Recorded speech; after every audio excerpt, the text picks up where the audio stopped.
இரட்சகருமாகிய இயேசு கிறிஸ்துவின் இனிய நாமத்தினால் இம்மானுவேல் விசுவாச ஊழியங்கள் வழங்கும் வாரம் ஒரு வசனம் என்ற தலைப்பில் இந்த 302ஆம் நிகழ்ச்சியிலும் உங்களை சந்திப்பதில் மிகுந்த மகிழ்ச்சி அடைகிறோம். கர்த்தருடைய வழிகள் ஆழமானவைகளும் அதிசயமானவைகளுமாய் இருக்கின்றது. நாம் ஒவ்வொரு நாளும் அவருடைய வேதத்தை தியானிக்கும் பொழுது அதனை உணர்ந்து கொள்ள முடியும். எனவே நாம் தினமும் அவருடைய வேதத்தை தியானிப்போம், அவரின் ஆசீர்வாதத்தை பெற்றுக்கொள்வோம். இந்த நிகழ்ச்சியை உங்கள் நண்பர்களுக்கும் உறவினர்களுக்கும் அறிமுகப்படுத்துங்கள். கர்த்தர் தாமே உங்களை ஆசீர்வதிப்பாராக. ஆமேன். அனைவருக்கும் வணக்கம். இந்த ஆராவசனம் சங்கீதம் 77:19. உமது வழி கடலிலும் உமது பாதைகள் திரண்ட தண்ணீர்களிலும் இருந்தது. Your way was through the sea, your path to the great waters.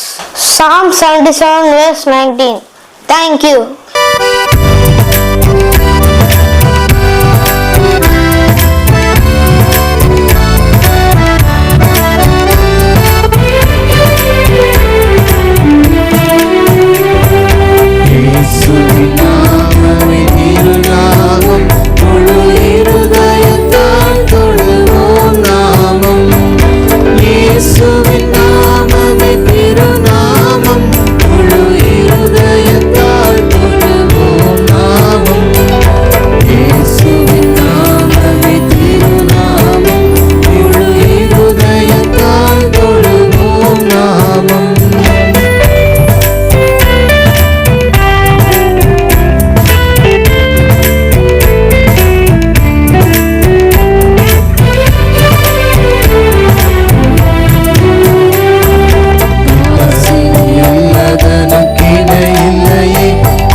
பின்னவரும் பண்ணுடன் கொண்டாடும் நாமம், அடி கண்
கிறிஸ்துவுக்குள் அருமையானவர்களே, ஆண்டவராக இயேசு கிறிஸ்து நாமத்தினால் உங்களை நான் வாழ்த்துகிறேன்.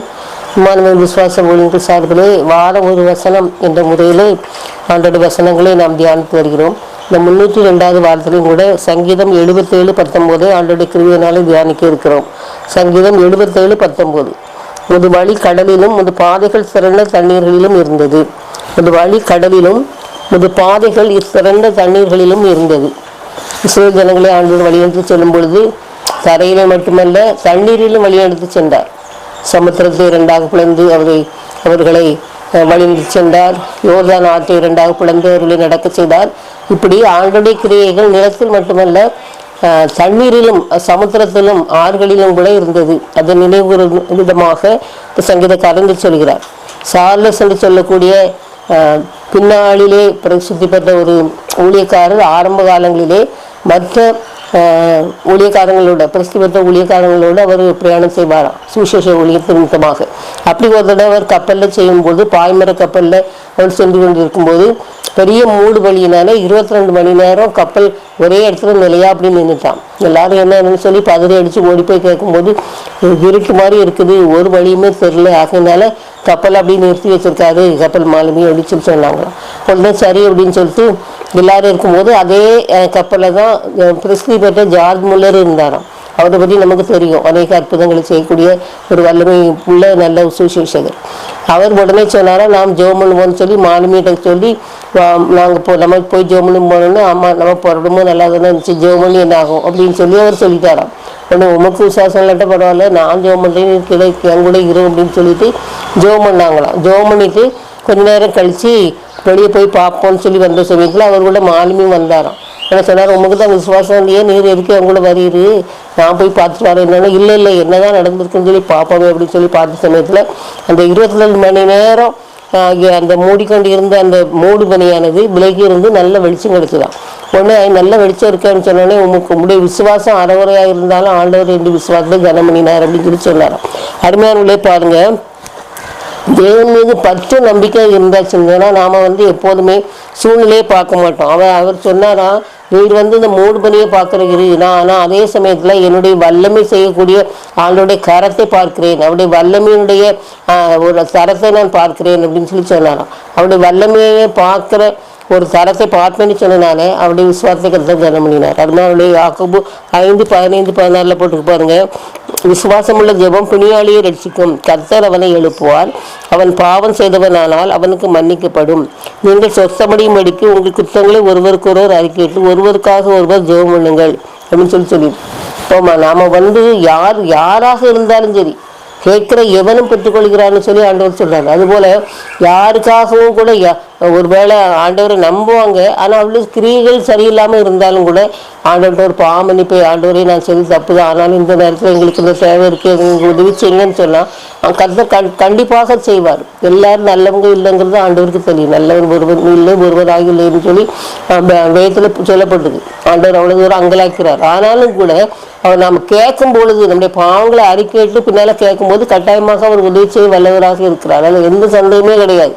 ஆகையினால நம்ம பாவம் செய்திருந்தோமே, ஆகையினால நம்ம ஆண்டவர்கிட்ட கேட்க முடியுமா அப்படின்னு சொல்லி ஒரு குற்ற உணர்வோடு இருக்க வேண்டிய அவசியமே இல்லை. அதுதான் அந்த வசனம் சொல்லியிருக்கு பாருங்க, நீதிமான் செய்ய ஊக்கமான ஜெபம் மிகவும் பலனுள்ளதாக இருக்கிறதுன்னு சொல்லியிருக்கு. நம்ம பாவங்களை அறிக்கையிட்ட பிறகு ஆண்டோடைய பாதையில் நம்ம நீதிமானாக ஆகிருவோம். என் பிள்ளை எவ்வளவு தூரம் பாவம் செய்தாலும் அவங்க அதை அறிக்கையிட்டு தான் பார்த்தியா அப்படின்னு சொல்லி ஆண்டவர் என்ன செய்கிறார், அநேக நேரங்களில் இந்த குற்றம் செய்தவனை பற்றி மற்றவர்கிட்ட சொல்றாரு.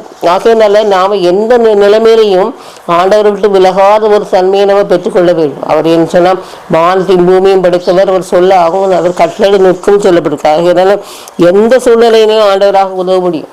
அவரால் முடியாத காரியம் ஒன்றுமே இல்லைன்னு சொல்லி அநேக காரியங்கள்ல அநேக நாட்களில் நம்ம ஆண்டோடைய வல்லமைகளை நம்ம அறிந்திருக்கிறோம். ஆகையினால அந்த நேரங்களில் மறந்துடுறோம்.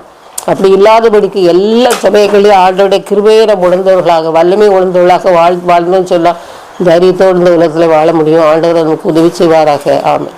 சத்திய வேதம் பக்தரின் கீதம் சுத்தர்கள் போகும் பாதையின் ஜீவன் உத்தம மார்க்கம்